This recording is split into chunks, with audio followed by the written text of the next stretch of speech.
तो video start करने से पहले मैं एक बार बता दूँ, आप ये ज़रा साइड पीछे background and all of that stuffs की चीज़ें थोड़ा इग्नोर कीजिएगा, थोड़ा सा।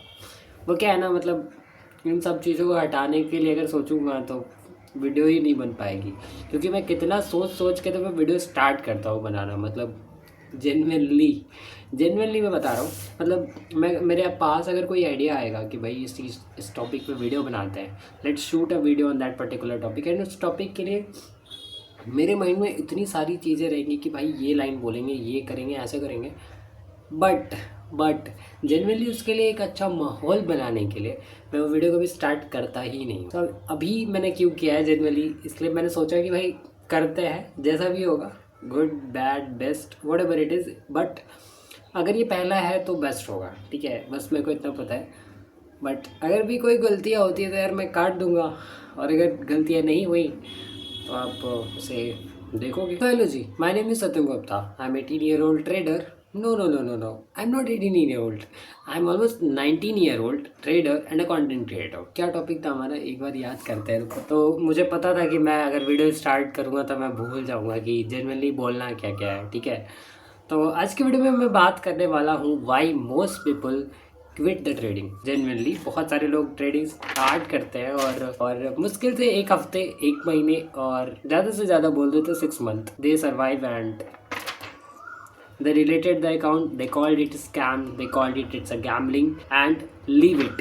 जेनवनली रीज़न क्या क्या होता है, क्योंकि अभी रिसेंटली मेरे साथ कुछ ऐसा इंसिडेंट हुआ है जो जेनवनली मुझे मजबूर कर रहा था ये बताने पे, कि लिखने पे, कि this is the reason why most people quit the trading. Genuinely I am going to tell you. तो अभी रिसेंटली मेरे साथ क्या हुआ था, मैं एक 10K का अकाउंट ट्रेड कर रहा हूँ, मतलब 10K के अकाउंट से इंडियन मार्केट में ट्रेड कर रहा हूँ।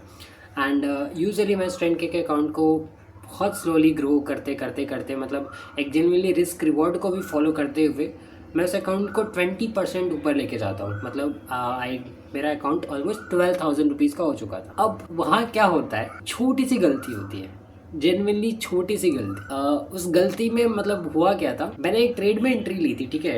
एंट्री जो है कैजुअली नहीं ली गई थी, एक सेटअप पे लिया गया था जिस सेटअप को मैं फॉलो कर रहा था। बट उसमें टारगेट्स आ चुके थे, 1:2 हम टारगेट करते हैं, 1:2 टारगेट्स डन हो चुके थे। मतलब जनरली हाँ यार डन हो चुके थे, क्या ही बोलेंगे उसको, वो डन हो चुका था। 1:2 is going to be done and dusted, 800 के टारगेट्स आर डन।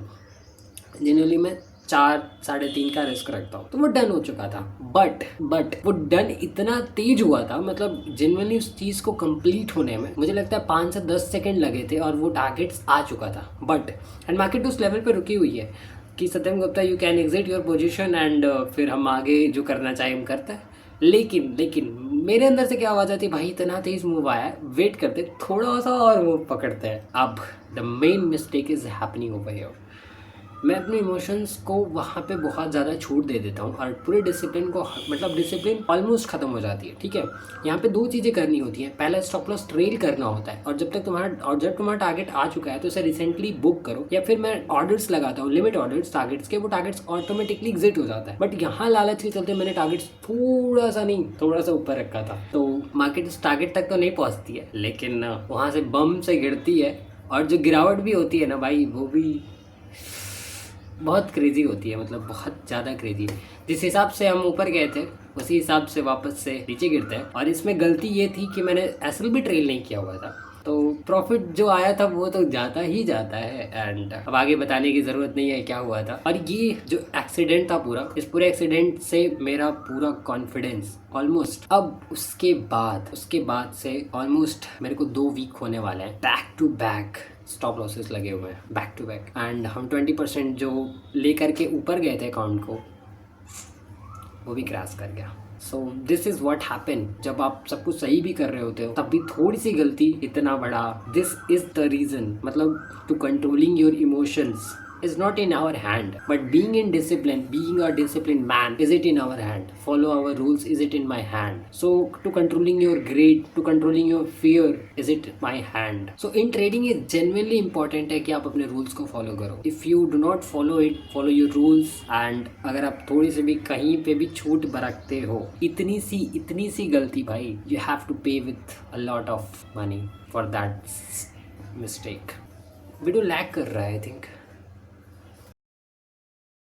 तो माफ़ कीजिएगा ज़रा, अभी एक ज़रूरी काम आ गया था तो उसके लिए मुझे जाना पड़ गया, एंड मे बी कैमरे का फ्रेम चेंज हो चुका होगा, एंड कुछ तो मतलब कुछ भी इधर उधर हुआ होगा, बट आई होप एवरी चीज़ें बहुत बेस्ट है। और हम टॉपिक पर वापस आते हैं जहाँ पे हम बात कर रहे थे कि एक पर्सन ट्रेडिंग छोड़ क्यों देता है आफ्टर सम टाइम। तो जनरली मैंने एक एक्सीडेंट के बारे में आपको बताया, what happened with me, that forces me to say yes this is the reason, that can be reason why most people quit the trading. जो अभी रिसेंटली मैंने स्टोरी बताई, इसका रीज़न ये भी रीज़न होता है एक जिसकी वजह से लोग क्विट कर देते हैं। And the second reason I want to tell you that उनके इमोशंस को वो कभी कंट्रोल नहीं कर पाते हैं। क्योंकि आप सोच के देखो, आप एक नए इंसान हो जो मार्केट में आए हो and you don't know how to manage the money.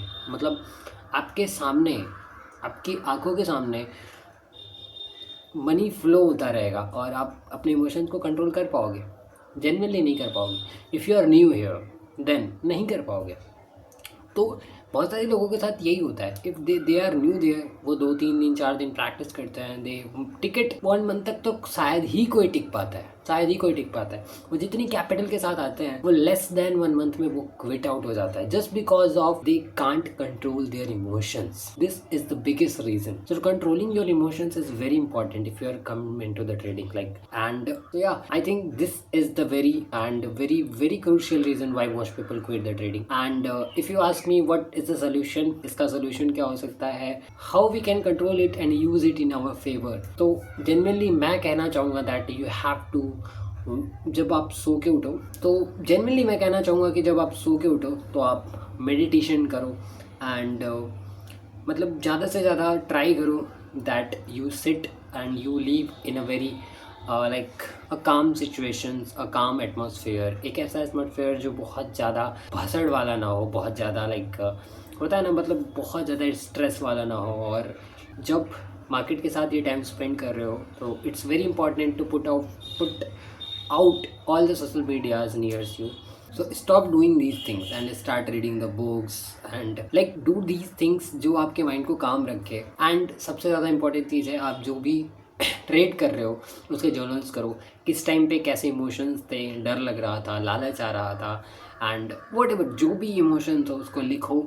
And हमें नेक्स्ट टाइम कैसे बेस्ट इसे करना है, नेक्स्ट टाइम इसे कैसे सुधारना है, इसकी जर्नल्स करो प्रॉपरली। तो आई थिंक इससे बहुत अच्छा रिजल्ट मिलेगा, and just a very less time में ये सारी चीज़ें कंट्रोल हो जाएंगी और बहुत अच्छा परफॉर्म कर पा रहे होगे। सो या दैट्स इट। तो यही बताना था, and for this I make this video. I hope ये वीडियो बहुत पसंद आया होगा, एंड थोड़ा सा तो काम का लगा ही होगा, इतना तो बेकार नहीं है, बट बैकग्राउंड जितना तो मतलब बेकार नहीं था, बट बातें तो बहुत अच्छी थी according to me, and I hope आपके अकॉर्डिंग भी मेरी बात अच्छी लगी होगी। एंड दूसरी चीज़ जो मैं कहना चाहता हूँ ये है कि एक लाइक और एक कमेंट करते जाना इस वीडियो पे। एंड हाँ, अगर आप इस कम्युनिटी के पार्ट नहीं हो, ट्रेडर्स प्लेबुक के पार्ट नहीं हो, तो don't forget to be subscribe and be the part of this beautiful community. Thank you so much and we will meet very soon. Bye bye.